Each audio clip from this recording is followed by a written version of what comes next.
Welcome, family. I am so excited today.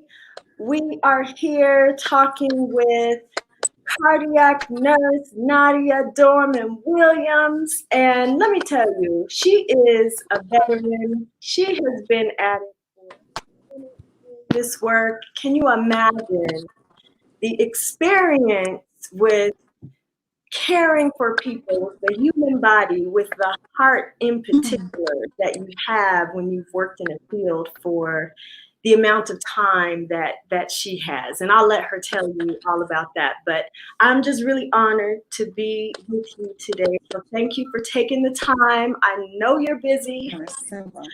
There are a million other things you could be doing right now. So I really appreciate you taking the time to share with community what you know, to try and help us get well and healthy with our hearts. So thank you for that. I got to give You you are most welcome. some of that love. Thank you. So Mention it. yes. So I'm just going to jump right in here because, as you know, we just have a short amount of time. So I just want you to tell us about your profession. What do you do professionally? And what is your daily jewel? What do you do when you wake up to keep yourself together? What is that one jewel that you could share? Okay, so what I do is I am in the hospital, we are called telemetry nurses. So I am traveling right now on different assignments. I am a travel nurse. I've been a nurse practicing in the hospital since 2009. And I specialize in telemetry, which is cardiac medicine. So everywhere from ICU step down to med-surg tele, which is medical surgical floor, and units that specifically are just for telemetry, which is cardiac medicine. So I've been what a jewel that I would give that I do every day is every day before work, my husband and I work out. We do lifting, we do battle rope. He's my personal trainer, so we have a plan. And that plan is when you ask, well, what are we working on today, honey? He goes, it's going to hurt.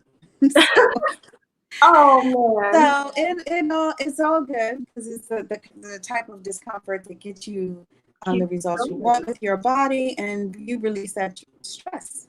You got to release it. Okay.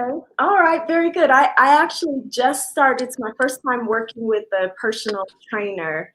And I agree with everything you said. It's actually a very powerful experience, and you can't really make excuses. You just gotta stay in there and focus. But so Mhm. the other thing that I wanted to know from you.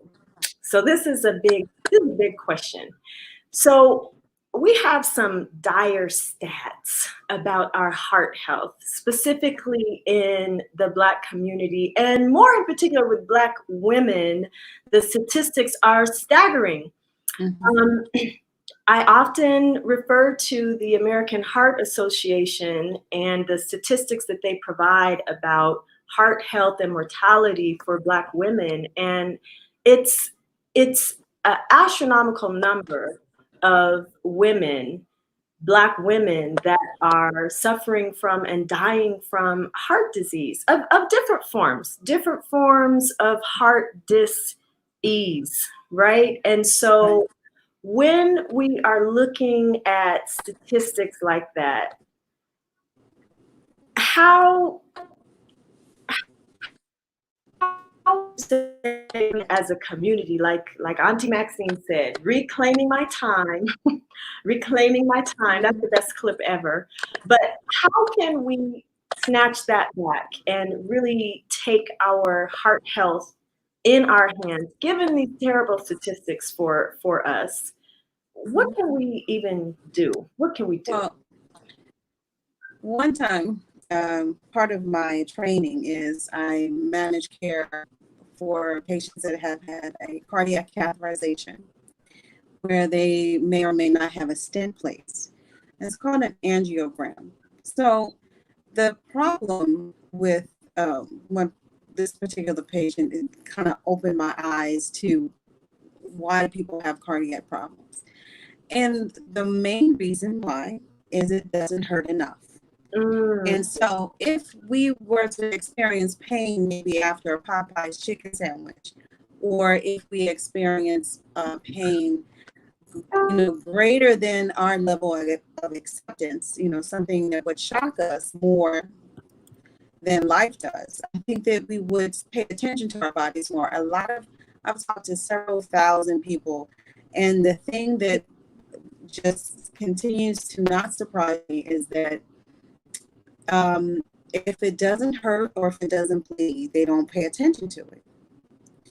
And then pain can come to us in various forms, or it will start to be like an assassin and come to you in the form of a minor back pain that lingers and then intensifies and travels even. And then people start to pay attention.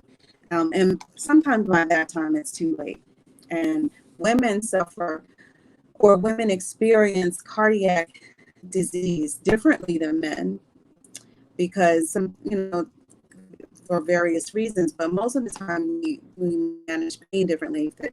Thank God, because I'm sure there will be less.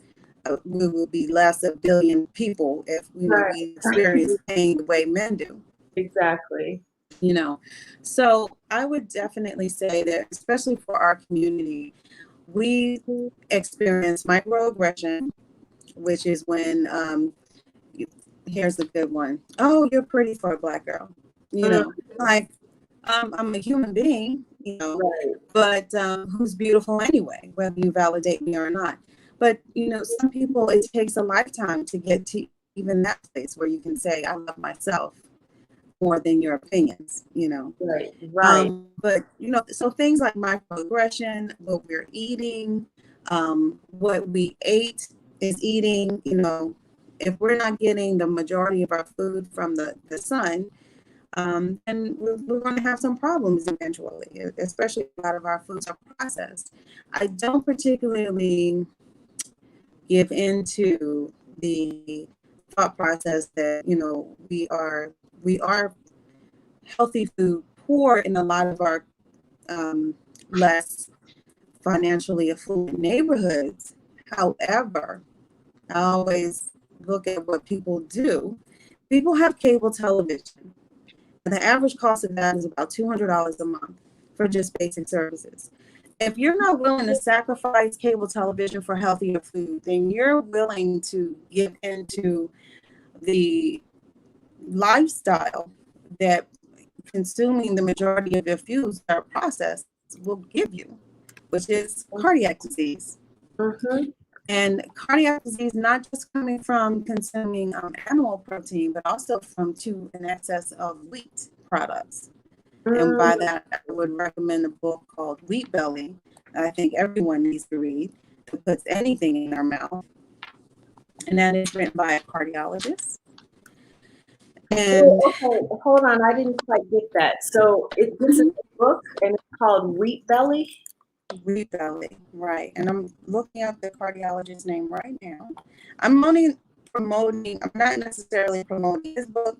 I am promoting people, doing their own research. But if we are going to look at causes of disease, we have to look at what we're putting, because the majority, 90% of illnesses are preventable, and we need to look at what we're eating. And why? That's exactly right. Wow. Right. Okay. Now,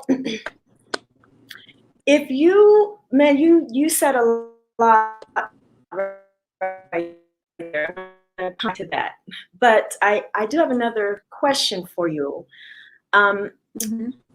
How do you know if you're healthy? How do you know if your heart is healthy? And I mean, there's an obvious answer to that, right? And I'm not necessarily looking for the obvious answer, though I want you to give that as well. But sometimes, like you said, we feel fine.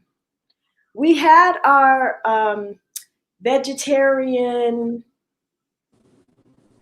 high salt, Mm-hmm. highly salted fried tofu meal last night. And so we're okay. We had our fried tofu with soy sauce and a little bit of hot sauce up in there, and with our white rice and no vegetables. And so what's the problem? How do we know? What should we look at, especially right now?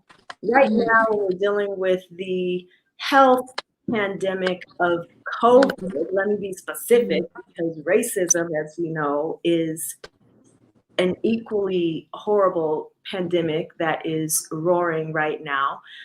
How do we know if we're healthy in this environment? We're Right. protesting, we're doing all this, Well, our hearts are mhm. heavy.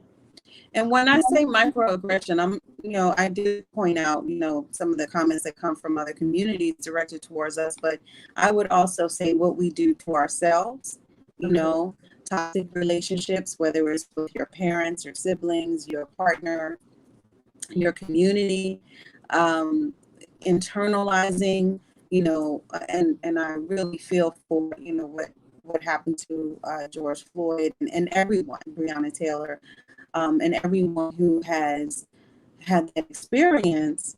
But at the same time, where do we fall into, if we are so separate from our own personal health? So I can tell you what's healthy for me, and then I can tell you what some numbers are for a healthy blood pressure, ideally around 120 over 80, heart rate somewhere between 60 and 90 when you're functioning during the day.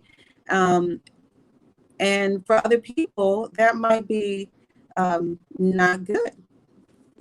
A lot of There's some studies out there that suggest that 140 over 90 should be the more normal blood pressure. But is that, what normal? Because for me, that's high blood pressure, Mm. because for someone who has a background of exercise and eating clean, that would be hypertension for me. So we have to look at how you feel. A lot of what's going to be in that book called Wheat Belly, and the reason why I mentioned it, because it did change it a lot for me and my family. But and it's Dr. William Davis who authored that book. But because we learn our bodies are amazing, and we learn to adapt. And with that learning to adapt, sometimes what we learn to manage and manage on a cellular level doesn't necessarily mean that we are healthy, just because we're not experiencing, like I said before, pain. Mm. And if we're constipated, and by that I mean most people are constipated, I would say close to 90% of the population, because when we eat something, we are supposed to defecate right after. And if you're saying, well, I ate 4 times a day, then 4 times a day you should be releasing some waste products. And it's amazing how people will say to me, well, no, that's not normal. How would you know what normal is if you're so busy being not healthy, Mhm. Mhm. not your healthiest self? Right. And again, so you would, when we're talking about how we define health, which is, consuming live food, and then also, combining that with whatever type of protein that you're going to eat, but the majority of your foods being live, fruits and vegetables, and then looking at how many times a day you're eliminating and how much water you're consuming. So those would be some framework for what is considered healthy. How many times a year you do a detox? Okay. How much sugar you're consuming? Mm. How much caffeine products? Do you wake up tired? Like I've been up since all night. So I did take a power nap in the car after I got off work. I work a 12-hour shift today on average. Today was 13 and a half hours. But Wow. so I had a salad and a protein shake, 2 protein shakes, and that was my meal. And some apples, which actually helps you to have energy, and raw apples cut up with some cinnamon. So not apples from in a package. That I actually my husband cut them up for me for work. So and it's that kind of thing. Planning your snacks. These are all healthier lifestyle choices. That lead to better health. So you have to look at, do you need an energy drink to get out of the bed, or coffee, or a green tea? So like if you could take a 2-hour nap or an hour nap and you feel refreshed, like, I'm awake, I'm not tired. I mean, if I lay down, if I stay still or did a meditation, I might not wake up for 4 hours, but on my own without alarm clock. So again, that's healthy to me. And then be able to do an hour and a half workout, cardio and weight training. So again, my version of healthy is based on my lifestyle and some parameters that I set for myself. And other people's level of healthy is going to be different, because we got to look at, where they're starting, what their baseline is. And it's not a thing of judging, but a thing of, let's look at what you're doing and how you feel and get you to a better place. Right. So I love that, because I've had another guest on, and we're going to have to wrap up, but we are actually going to do this again, because we need to have a part 2. We got to get into some more details. We got to have a part 2. So we had another guest on who was a nutritionist, and that's what I love about what she said. And it's similar to what you just said. You have to start where you are. Right. We're not beating up ourselves. We're not beating up other people. We're encouraging the walk into wellness. And it starts differently for everybody. And the journey is different for everybody. And you know what? That's okay. So I appreciate you sharing what you do and some tips about heart health. And what really I think is very good too that you said is what you're eating, even when you don't have, most people aren't working the way that you work. They're not doing overnight and 12 hours overnight of intense type of work. Right. Very special. You have a very special and unique job. And thank you for your service, by the way. You're welcome. I got to thank you for that. And thank you for doing this, by the way. Absolutely. Absolutely. Everything that we can do to support each other, we definitely need to do. But what you said about eating, you have a high pressure situation. You have a high pressure, high skilled and overnight situation, and you're still taking the time to nourish yourself. You're taking the time to nap, to eat well, not just grabbing something out of the, that's convenient. There's a cost to convenience. And so when we have people out there protesting, y'all need to be eating right. Take you an apple or orange or something. And water, lots of water. Right. Yes. Right. Support your system that is supporting this movement. And I will let you have the last word. And I do want to say before you have the last word that we're going to be back on Tuesday to talk with Nurse Nadia again. And if you have questions for her, then please do let me know your questions. So I want you to go ahead and have the last word, and we will conclude, and you can go on with your day. Thank you. Well, I just wanted to say something that maybe for Tuesday, or some questions people might want to frame. Here's a good way to ask a question when we talk about health. If your feet are swollen after you sit down for maybe 2 to 3 or 4 hours at a time, and you get up and you notice your feet and ankles are swollen, that's a sign of poor circulation, and that you may not be consuming enough water, because the kidneys and the heart work together to control your blood pressure and your circulatory system. And if you're having some blockages in your peripheral extremities, your legs and your arms, then you will see it. If you eat something and later on you'll notice your hands are puffy and swollen, you're not consuming that food, may have been very high in sodium or salt. And you need to release that, and you're not consuming enough water, not iced tea, not sweet sugary drinks, but water. So that's what I want to leave you all with. Hydrate and, take care of yourselves. Look for some other and a community that will support you as well. Beautiful. Well, thank you so much. It goes fast. It goes fast. So tune back in. We will have another quick conversation with Cardiac Nurse Nadia Dorman-Williams on Tuesday. Let me know what your questions are, because you know what? She can answer them. This is your time. Thank you so much, and we will see you next time. Stay on with me. Okay. Bye, family.